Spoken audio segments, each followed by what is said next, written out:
Ang second coming merong dalawang bahagi. Ang unang part ay yung rapture. Kasi sa rapture, dito kukunin pa lang niya yung mga banal at mga hinirang. Yung mga nagtagumpay po.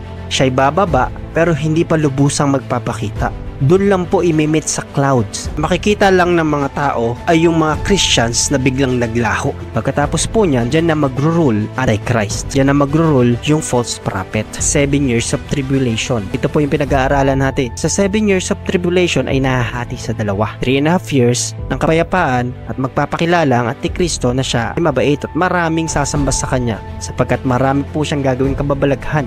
Pagkatapos ng 3.5 years, magpapakilala na siya po ay suwail at lalapastangan sa Diyos. Ang 3.5 years po na yon ay Great Tribulation. At habang merong paghihirap po sa lupa sa mga naiwan po sa rapture, meron pong magaganap sa sangkalangitan, marriage supper of the Lamb at judgment seat of Christ.